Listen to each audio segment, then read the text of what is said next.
അങ്ങനെ നമ്മുടെ നയന അവാർഡൊന്നും വാങ്ങിക്കില്ല എന്ന് വാശി പിടിച്ചു നിൽക്കുന്ന സമയത്ത് ഒടുവിൽ ദേവയാനി തന്നെ താൻ തൻ്റെ മരുമകളെ മനസ്സിലാക്കി എന്നുള്ളതും തൻ്റെ സ്നേഹം എന്താണ് എന്നുള്ളതും അവളെ അറിയിക്കാൻ വേണ്ടി തീരുമാനിക്കുകയാണ്.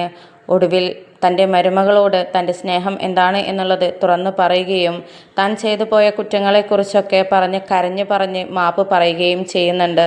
തിരിച്ച് നയനയും അങ്ങനെ തന്നെയാണ്. അമ്മ എന്നോട് കരഞ്ഞ് മാപ്പൊന്നും പറയണ്ട, അമ്മയ്ക്ക് എപ്പോഴും എൻ്റെ അമ്മയുടെ സ്ഥാനമാണ് എൻ്റെ മനസ്സിലുള്ളത്. അപ്പോൾ ആ ഒരു രീതിയിൽ ഞാൻ എൻ്റെ അമ്മ ചെയ്യുന്ന ഒരു തെറ്റിനെ പോലെ ഞാൻ കണ്ടിട്ടുള്ളൂ. അതിനെക്കൊണ്ട് അമ്മ കരയേണ്ട, സങ്കടപ്പെടേണ്ട എന്നൊക്കെ പറഞ്ഞിട്ട് നയനയും അങ്ങോട്ട് കരഞ്ഞുകൊണ്ട് ആശ്വസിപ്പിക്കുകയാണ്. ഒടുവിൽ അമ്മായിയമ്മയും മരുമകളും ഒന്നായി തീർന്നിരിക്കുകയാണ്.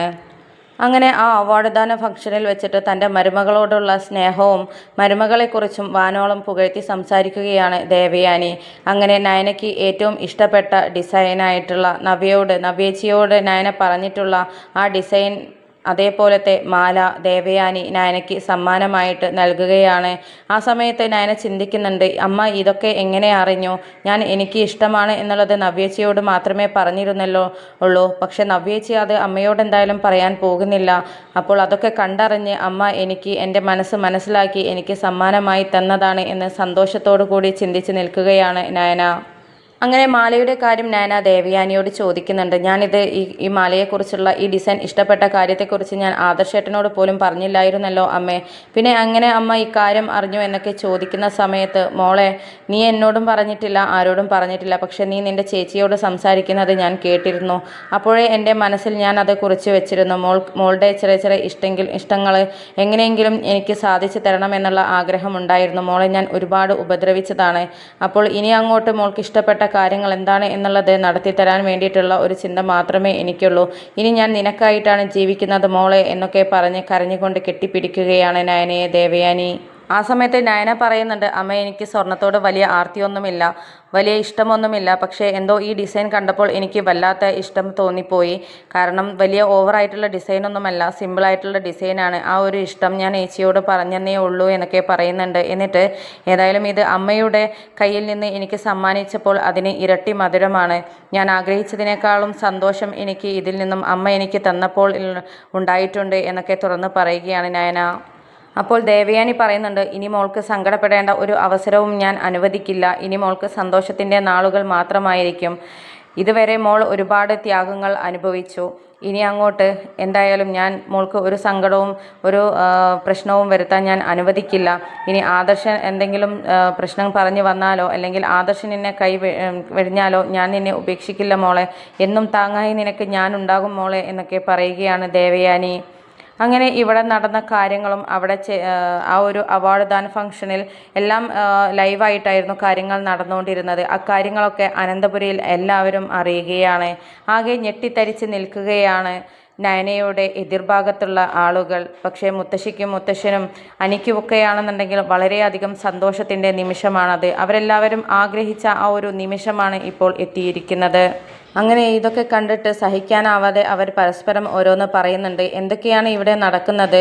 അവാർഡ് ദാന ഫംഗ്ഷനിൽ പോകില്ല എന്ന് പറഞ്ഞ ഏട്ടത്തിയാണോ ഇപ്പോൾ അവളെ കെട്ടിപ്പിടിച്ച് സമ്മാനവുമൊക്കെ കൊടുത്തിരിക്കുന്നത്? എന്തൊക്കെയാണ് ഇവിടെ നടക്കുന്നത് എന്ന് മനസ്സിലാകുന്നില്ലല്ലോ എന്നൊക്കെ പരസ്പരം ജലജയും ജാനകിയും അനാമികയും ഒക്കെ പറയുകയാണ്. ആ സമയത്ത് അനാമിക പറയുന്നുണ്ട്, ഇത് എനിക്ക് നേരത്തെ മനസ്സിലായി കഴിഞ്ഞ കാര്യമാണ്, നിങ്ങൾക്കൊക്കെയാണ് മനസ്സിലാവാത്തത്. ആ നന്ദുവിനെ ഒരിക്കൽ സപ്പോർട്ട് ചെയ്ത കാര്യമൊക്കെ നിങ്ങൾ ഓർക്കുന്നില്ലേ? അന്നേ ഞാൻ കുറിച്ചിട്ടതാണ്. എന്തോ വല്യമ്മയ്ക്ക് മാറ്റങ്ങൾ സംഭവിച്ചിട്ടുണ്ടല്ലോ എന്നുള്ളത്. അന്ന് മുതലേ വല്യമ്മയ്ക്ക് എന്തൊക്കെയോ മാറ്റങ്ങൾ സംഭവിച്ചിട്ടുണ്ട്. അതുകൊണ്ടാണല്ലോ അവളെ അന്ന് സപ്പോർട്ട് ചെയ്തത്. വല്യമ്മയ്ക്ക് നല്ല മാറ്റം സംഭവിച്ചിട്ടുണ്ട്. ഏതായാലും ഇത് നല്ലതിനൊന്നും അല്ല, നമ്മൾ കരുതിയിരിക്കുന്നത് നല്ലതാണ് എന്നൊക്കെ അനാമിക പറയുകയാണ്. ഇത് കേട്ട് ജലജയും പറയുന്നുണ്ട്, അത് ശരിയാണ് അനാമിക പറയുന്നത്, ഇത് നമുക്ക് 8ന്റെ പണി വരാൻ ചാൻസ് ഉണ്ട്. പിന്നെ സ്വത്തുക്കളെല്ലാം നമ്മുടെ കയ്യിൽ നിന്നും നഷ്ടപ്പെട്ടു പോകാനും സാധ്യതയുണ്ട്. ഇപ്പോൾ ആദർശനാണല്ലോ അച്ഛൻ എല്ലാം കൊടുത്തിരിക്കുന്നത്. ഇനി ഈ നയനയെ ദേവയാനി ഏട്ടത്തി അംഗീകരിച്ച സ്ഥിതിക്ക് ഇനി എല്ലാം അവൾക്കും ആദർശനും കൊടുക്കാനുള്ള ചാൻസ് ഉണ്ട്. അതുകൊണ്ട് ഇനി പ്രതികരിക്കാനൊന്നും നിൽക്കാതെ സോപ്പിട്ട് എല്ലാവരെയും എല്ലാവരെയും മയക്കി എടുക്കുന്നതാണ് നല്ലത്.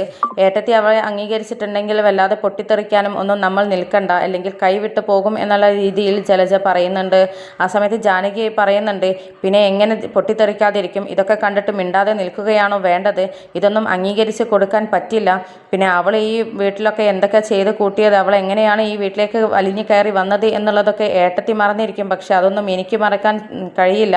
എൻ്റെ അനിയുടെ ജീവിതത്തിലും അവൾ വളരെയധികം പൊട്ടിത്തെറി ഉണ്ടാക്കാൻ ശ്രമിച്ചിട്ടുണ്ട് എന്നൊക്കെ ജാനകി പൊട്ടിത്തെറിച്ചുകൊണ്ട് പറയുകയാണ്. ആ സമയത്താണ് അനാമികയുടെ അമ്മ അനാമികയ്ക്ക് ഫോൺ ചെയ്യുന്നത്. എന്നിട്ട് എന്തൊക്കെയാണ് മോളെ നടക്കുന്നത്? ഞങ്ങളെല്ലാം ലൈവായിട്ട് ടി വിയിലൂടെ കണ്ടു. പിന്നെ ആ കാഴ്ച കണ്ടപ്പോൾ മുതൽ ഞങ്ങൾ അവിടെയുള്ള ഒരു പരിചയക്കാരോട് വിളിച്ച് അന്വേഷിക്കുകയായിരുന്നു. ആ നയനയാണ് കരൾ കൊടുത്തത് എന്നാണല്ലോ അവൾ പറയുന്നത്. അത് ദേവയാനി മനസ്സിലാക്കിയിട്ടാണ് അവളെ സ്നേഹിച്ചതും ആ അവാർഡ് കൊടുത്തതും അവളെ സ്നേഹിച്ച് കെട്ടിപ്പിടിച്ചതും. എല്ലാ അർത്ഥത്തിലും അമ്മായിയമ്മയും മരുമകളും ഒന്നായി മോളെ എന്നൊക്കെ പറയുകയാണ് രേവതി. ഇത് കേട്ടിട്ട് അനാമികയാണെങ്കിൽ ആകെ ഷോക്കായിട്ട് തലചുറ്റുന്ന ൊക്കെ നിൽക്കുകയാണ്. എന്നിട്ട് ഇക്കാര്യം ജാനകിയോടും ജലജയോടും പറയുന്നുണ്ട്. അങ്ങനെ എല്ലാവരും ആകെ ഞെട്ടിത്തരിച്ച് നിൽക്കുകയാണ്. ആര്, നയനയോ കരൾ കൊടുത്തെന്നോ? ഇതിലെന്തോ ചതി നടന്നിട്ടുണ്ട്. അവൾ ഒരിക്കലും കൊടുക്കാൻ ചാൻസ് ഇല്ല. ഏട്ടത്തിയെ പറഞ്ഞ് തെറ്റിദ്ധരിപ്പിച്ചിരിക്കുകയാണ്. അതും പറഞ്ഞ് ഏട്ടത്തിയുടെ സ്നേഹം പിടിച്ചു പറ്റാനുള്ള അടവാണ് എന്നൊക്കെ പറയുന്നുണ്ട്. പക്ഷെ അതിനൊരിക്കലും ചാൻസ് ഇല്ല. അവൾ തന്നെയാണ് കൊടുത്തത് എന്നുള്ളത് എല്ലാവർക്കും അറിയാം എന്നാണ് പിന്നീട് ദേവതയും അനാമികയും ഒക്കെ അവരോട് പറയുന്നത്. അങ്ങനെ പിന്നീട് നയനയും ദേവയാനിയും തിരിച്ച് അനന്തപുരിയിലോട്ട് വരികയാണ്. വരുന്ന സമയത്ത് നയനയുടെ കൈ കോർത്ത് പിടിച്ചിട്ടാണ് ദേവയാനി അനന്തപുരിയിലോട്ട് കടന്നു വരുന്നത്. ആ സമയത്ത് ഈ കാഴ്ച കണ്ട് സഹിക്കാനാവാതെ അനാമികയും ജലജയും ജാനകിയും ഒക്കെ അവിടെ നിൽക്കുന്നുണ്ടായിരുന്നു. അങ്ങനെ അവർ പൊട്ടിത്തെറിച്ചുകൊണ്ട് ദേവയാനിയോട് ചോദിക്കുന്നുണ്ട്, ഏതായാലും വല്ലാത്ത മാറ്റം തന്നെയാണ്. നിങ്ങളെന്താ ഞങ്ങളെയൊക്കെ പറ്റിക്കുകയായിരുന്നോ? നാടകം കളിക്കുകയായിരുന്നോ? ഇവിടുന്ന് എന്തെല്ലാം പ്രകടനമായിരുന്നു? എന്തൊക്കെ പറഞ്ഞിട്ടാണ് നിങ്ങൾ അവാർഡിലേക്ക് പോയത്? താല്പര്യമില്ലാതെയായിരുന്നല്ലോ പോയത്. പിന്നെ എന്തൊക്കെയാണ് സംഭവിച്ചത്? ഏതായാലും നിങ്ങളുടെ പെട്ടെന്നുള്ള മാറ്റം സഹിക്കാൻ പറ്റുന്നില്ല എന്നൊക്കെ പറയുന്നുണ്ട്. അപ്പോൾ എനിക്ക് പെട്ടെന്നുണ്ടായ മാറ്റമല്ല ജാനകി, ഞാൻ ഒരുപാട് നാളായിട്ട് എൻ്റെ മരുമകളെ മനസ്സിലാക്കിയതാണ്. അവളാണ് എനിക്ക് കരൾ തന്നത് എന്നുള്ളത് ഞാൻ മനസ്സിലാക്കി കഴിഞ്ഞ കാര്യമാണ്. പക്ഷെ ഞാൻ എല്ലാവരുടെയും മുമ്പിൽ ഒന്ന് അഭിനയിച്ച് നാടകം കളിക്കുകയായിരുന്നു. ഇവരെല്ലാം അറിഞ്ഞ സമയത്ത് എന്നോടൊന്നും പറയാതെ എൻ്റെ മുന്നിൽ നാടകം കളിക്കുകയായിരുന്നല്ലോ. അത് ഞാൻ തിരിച്ചും കളിച്ചെന്നേ ഉള്ളൂ. എൻ്റെ മരുമകളെ ഞാൻ എന്നെ മനസ്സിലാക്കി കഴിഞ്ഞു, സ്നേഹിച്ചു തുടങ്ങി എന്നൊക്കെ പറയുകയാണ് ദേവയാനി. അങ്ങനെ ഇതൊക്കെ കേട്ടിട്ട് സഹിക്കാനാവാതെ നിൽക്കുകയാണ് അനാമികയും എല്ലാവരും. അങ്ങനെ നയന അകത്തോട്ട് കയറി പോവുകയാണ്. ആ സമയത്താണ് നവ്യ മുറിയിൽ നിന്നും പുറത്തോട്ട് വരുന്നത്. നയനയെ കണ്ട ഉടനെ തന്നെ നവ്യ വന്ന് കെട്ടിപ്പിടിക്കുന്നുണ്ട്. എന്നിട്ട് സന്തോഷത്തോടു കൂടി പറയുന്നുണ്ട്, ഞാൻ ഒരുപാട് കാലമായി ആഗ്രഹിക്കുന്ന ഒരു കാര്യമാണ് അമ്മായിയമ്മയും മരുമകളും ഒന്നായി കാണുക എന്നുള്ളത്. അത് സാധിച്ചല്ലോ മോളെ, നിന്റെ ഭാഗ്യമാണ് നിന്റെ അമ്മായിയമ്മയും ആദർശേട്ടനും എന്നൊക്കെ സന്തോഷത്തോടു കൂടി പറയുകയാണ് നവ്യ. ഇതൊക്കെ കേട്ടിട്ട് നയന പറയുന്നുണ്ട്, ഞാൻ ഇതൊരിക്കലും പ്രതീക്ഷിച്ചിട്ടില്ലായിരുന്നു. അമ്മായിയമ്മയുടെ സ്നേഹം എന്താണ് എന്നുള്ളത് തെളിയിക്കുക എന്നുള്ള ലക്ഷ്യം മാത്രമേ എൻ്റെ മനസ്സിലുണ്ടായിരുന്നുള്ളൂ. പക്ഷെ അത് ഇങ്ങനെ സന്തോഷത്തോടു കൂടിയുള്ള ഒരു അവസരമാകും എന്നുള്ളതും ഈ ഒരു നിമിഷമാകും എന്നുള്ളതും എനിക്കറിയില്ലായിരുന്നു എന്നൊക്കെ സന്തോഷത്തോടു കൂടി കരഞ്ഞുകൊണ്ട് തന്നെ നയന പറയുകയാണ്. അപ്പോൾ ഇനി നിനക്ക് സന്തോഷത്തിൻ്റെ നാളുകളായിരിക്കും മോളെ, നിനക്ക് ഇനി സങ്കടപ്പെടേണ്ടി വരില്ല. നിന്റെ സങ്കടം കണ്ടിട്ട് ദൈവമായിട്ടാണ് ഇപ്പോൾ നിങ്ങളെ രണ്ടുപേരെയും കൂട്ടി യോജിപ്പിച്ചത്, ഒന്നാക്കിയത് എന്നൊക്കെ പറയുകയാണ് നവ്യ. ആ സമയത്താണ് നയനയുടെ കഴുത്തിൽ കിടക്കുന്ന ആ നെക്ലേസ് നവ്യ ശ്രദ്ധിക്കുന്നത്. എന്നിട്ട് നയനയോട് ചോദിക്കുന്നുണ്ട്, അല്ല മോളെ, നീ എന്നോട് ഇഷ്ടമാണെന്ന് പറഞ്ഞിട്ടുള്ള ആ നെക്ലേസ് അല്ലേ ഇത്? ആ ഒരു മാലയല്ലേ ഇത്? നിനക്ക് എവിടെ നിന്ന് കിട്ടി? നീ ഡിസൈൻ ചെയ്യാൻ കൊടുത്തതായിരുന്നോ എന്നൊക്കെ ചോദിക്കുന്ന സമയത്ത്, അല്ല ചേച്ചി, ഇത് എനിക്ക് അമ്മ സമ്മാനമായിട്ട് തന്നതാണ്. നമ്മൾ തമ്മിൽ സംസാരിക്കുന്നത് അമ്മ കേട്ടിരുന്നു. എന്നോടുള്ള സ്നേഹം കൊണ്ട് എനിക്ക് എന്തെങ്കിലുമൊക്കെ ചെയ്ത് തരണ്ടേ എന്നൊക്കെ കരുതിയിട്ട് അമ്മയാണ് ഈ മാല, ഡിസൈൻ ചെയ്ത മാല എനിക്കായിട്ട് നമ്മുടെ ജ്വല്ലറിയിൽ പറഞ്ഞിട്ട് ചെയ്യിപ്പിച്ചത്. അമ്മ തന്ന സ്നേഹ സമ്മാനമാണ് ഇത് എന്നൊക്കെ പറയുകയാണ്. അങ്ങനെ ഇതൊക്കെ കേട്ടിട്ട് സന്തോഷത്തോടു കൂടി നിൽക്കുകയാണ് നവ്യ. എന്നിട്ട് അച്ഛനെയും അമ്മയെയും ഇതൊക്കെ അറിയിക്കണം, അവർക്ക് എന്തുമാത്രം സന്തോഷമാകുമെന്നറിയുമോ എന്നൊക്കെ പറയുന്നുണ്ട് നവ്യ. അങ്ങനെ ഇവർ സംസാരിക്കുന്നത് കേട്ടുകൊണ്ട് അനാമിക അവിടെ നിൽക്കുന്നുണ്ടായിരുന്നു. ആ സമയത്ത്, നിന്റെ സന്തോഷമൊക്കെ ഞാൻ അവസാനിപ്പിച്ചു തരാടി. അങ്ങനെ ചേച്ചിയും അനിയത്തിയും സന്തോഷത്തോടു കൂടി ഇവിടെ ജീവിക്കേണ്ട. എനിക്ക് കിട്ടാത്ത സന്തോഷം നിങ്ങൾക്കും ഇവിടെ കിട്ടണ്ട എന്നൊക്കെ ചിന്തിക്കുന്നുണ്ട്. എന്നിട്ട്, നിന്റെ അമ്മായിയമ്മ നിനക്ക് തന്ന സമ്മാനമായിരിക്കും നിന്റെ കഴുത്തിലുള്ളത്, അത് ഞാൻ നശിപ്പിച്ചിരിക്കും. അങ്ങനെ നീ സന്തോഷത്തോടു കൂടി അത് ഇട്ട് ഇവിടെ നടക്കണ്ട. എനിക്ക് കിട്ടാത്തത് നിനക്കും കിട്ടണ്ട. ഞാനൊന്ന് ആഗ്രഹിച്ചിട്ടുണ്ടെങ്കിൽ അത് ഏത് വിധേനയും ഞാൻ സ്വന്തമാക്കിയിരിക്കും. അത് സ്വന്തമാക്കാൻ കഴിഞ്ഞില്ലെങ്കിൽ അത് മറ്റൊരാൾക്ക് ഞാൻ ഇട്ട് നടക്കാൻ അനുവദിക്കില്ല, അത് ഞാൻ നശിപ്പിച്ചിരിക്കും, നിനക്ക് ഞാൻ കാണിച്ചു തരാമടി എന്നൊക്കെ പറഞ്ഞിട്ട് അനാമിക അവിടെ നിന്ന് പോവുകയാണ്. പിന്നീട് നയന മുറിയിൽ ചെന്ന് ഡ്രസ്സൊക്കെ മാറിയിട്ട് തൻ്റെ കഴുത്തിലുള്ള ആ നെക്ലേസൊക്കെ ഭദ്രമായി എടുത്ത് വാർഡ്രോബിൽ വെക്കുന്നുണ്ട്. അങ്ങനെ അനാമിക നയനയുടെ മുറിയിൽ ചെന്നിട്ട് നയന എവിടെയാണ് വെക്കുന്നത് എന്നൊക്കെ ശ്രദ്ധിക്കുകയാണ്. പിന്നീട് നയന കുളിക്കാനായിട്ട് ബാത്റൂമിലേക്ക് പോകുന്ന സമയത്ത് അനാമിക പതുക്കെ ആ മുറിയിലോട്ട് കയറുകയാണ്. അനാമിക നയനയുടെ മുറിയിലോട്ട് കയറി പോകുന്ന കാഴ്ച നമ്മുടെ ദേവയാനി കണ്ടുകൊണ്ട് നിൽക്കുന്നുണ്ടായിരുന്നു. അവൾ എന്ത് ചെയ്യാനാണ് പോകുന്നത് എന്ന് നോക്കാനായിട്ട് പതുക്കെ മുറിയിൻ്റെ അടുത്തോട്ട് ദേവയാനി വരുന്നുണ്ട്. ആ സമയത്താണ് നയനയുടെ മുറിയിൽ കയറിയിട്ട് അലമാര തുറന്നിട്ട് ആ നെക്ലേസ് എടുത്ത് നോക്കുന്നതായിട്ട് കാണുന്നത്. അവൾ എന്തിനാ ഈ നെക്ലേസ് എടുത്ത് നോക്കുന്നത് എന്നൊക്കെ ചിന്തിച്ചിട്ട് ദേവയാനി അങ്ങോട്ട് വരുന്നുണ്ട്. ആ സമയത്താണ് നമ്മുടെ അനാമിക ആ നെക്ലേസ് എടുത്ത് തൻ്റെ സാരിക്കുള്ളിൽ ഒളിപ്പിക്കുന്നതായിട്ട് ദേവയാനി കാണുന്നത്. അങ്ങനെ പതുക്കെ അനാമിക മുറിയിൽ നിന്നും പുറത്തോട്ട് വരികയാണ്. ആ സമയത്ത് ദേവയാനി അവിടെ നിന്നും മാറി നിൽക്കുകയായിരുന്നു.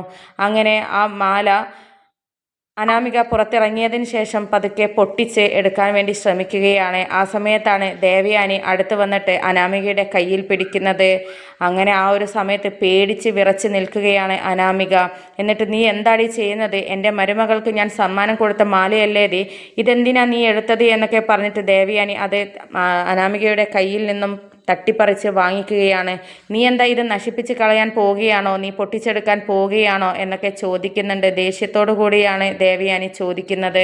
ആ സമയത്ത് ഇതൊക്കെ ദേവയാനി കണ്ടു എന്നറിഞ്ഞപ്പോൾ ഒന്നും പറയാനാകാതെ പകച്ചു നിൽക്കുകയാണ് അനാമിക. എന്നിട്ട് നീ എന്താ ഒന്നും മിണ്ടാത്തത്? നീ കള്ളത്തരം കാണിക്കാൻ നോക്കിയത് കൊണ്ടാണല്ലോ നിനക്ക് ഒന്നും പറയാൻ പറ്റാതെ ആവുന്നത് എന്നൊക്കെ പറയുന്ന സമയത്ത് അത് പിന്നെ വല്യമ്മ ഇതിൻ്റെ ഭംഗി നോക്കാൻ വേണ്ടി എടുത്തതാണ് എന്നൊക്കെ പറയുന്ന സമയത്ത് ദേവയാനി അനാമികയുടെ കരണം പുകച്ച് ഒന്ന് കൊടുക്കുകയാണ്. എന്നിട്ട് നീ എന്നോട് കള്ളം പറയാൻ നോക്കണ്ട, നിന്റെ സ്വഭാവം എന്താണ് എന്നുള്ളത് ഞാൻ ഇത്രയും കാലം നിരീക്ഷിക്കുകയായിരുന്നു. എൻ്റെ മരുമകളുടെ സ്വഭാവത്തിൻ്റെ നന്മ എന്താണ് എന്നുള്ളത് തിരിച്ചറിഞ്ഞപ്പോൾ മുതൽ നിന്റെ സ്വഭാവം എന്താണ് എന്നുള്ളത് കണ്ടെത്താനുള്ള ആ ഒരു ശ്രമത്തിൽ തന്നെയായിരുന്നു ഞാൻ. അത് നിനക്ക് മനസ്സിലായില്ല എന്നേ ഉള്ളൂ. നിന്റെ സ്വഭാവം എന്താണ് എന്നുള്ളതും പിന്നെ എനിക്ക് രോഗം വന്നതിന് പിന്നിൽ നീയാണ് എന്നുള്ള സംശയവും എനിക്കുണ്ട് എന്നുള്ള രീതിയിലൊക്കെ അനാമികയോട് പൊട്ടിത്തെറിച്ചുകൊണ്ട് പറയുകയാണ്. അങ്ങനെ ആകെ എന്ത് ചെയ്യണമെന്നും എന്ത് പറയണമെന്നും കഴിയാത്ത അവസ്ഥയിൽ നിൽക്കുകയാണ് അനാമിക. ആ ഒരു സമയത്ത് കള്ളം പറഞ്ഞ് പിടിച്ച് നിൽക്കാൻ നോക്കിയിട്ടുണ്ടെങ്കിലും ദേവയാനി അതൊന്നും വിശ്വസിക്കാനായില്ല. എന്നിട്ട് ഇവിടുന്ന് കടന്നു പോകാൻ നോക്ക്, എൻ്റെ മുന്നിൽ ഇനി വന്നു പോകരുത്. ഇനി ഇതുപോലുള്ള എന്തെങ്കിലും പ്രവൃത്തിയുമായിട്ട് ഇവിടെ വന്നു കഴിഞ്ഞാൽ അനന്തപുരിയിൽ നിന്നും ഞാൻ പടിയിറക്കി വിടും. എൻ്റെ തീരുമാനമായിരിക്കും ഇവിടെ നടക്കുക. നിനക്കറിയാലോ, ഞാനാണ് ഈ വീട്ടിലെ മൂത്ത മരുമകൾ. അപ്പോൾ ഞാൻ എന്തെങ്കിലും ന്യായമായിട്ട് പറഞ്ഞിട്ടുണ്ടെങ്കിൽ അതിൽ അച്ഛനും അമ്മയും ഒക്കെ അത് അനുസരിക്കുകയേ ഉള്ളൂ. അതുകൊണ്ട് ഇവിടെ നിന്ന് പുറത്ത് പോകണ്ട എന്നുണ്ടെങ്കിൽ മര്യാദയ്ക്ക് അടങ്ങി ഒതുങ്ങി ഇവിടെ ജീവിച്ചോ എന്നൊക്കെ പറയുന്നുണ്ട്. എന്നിട്ട് ശാസിച്ച് പറഞ്ഞയക്കുകയാണ് അനാമികയെ.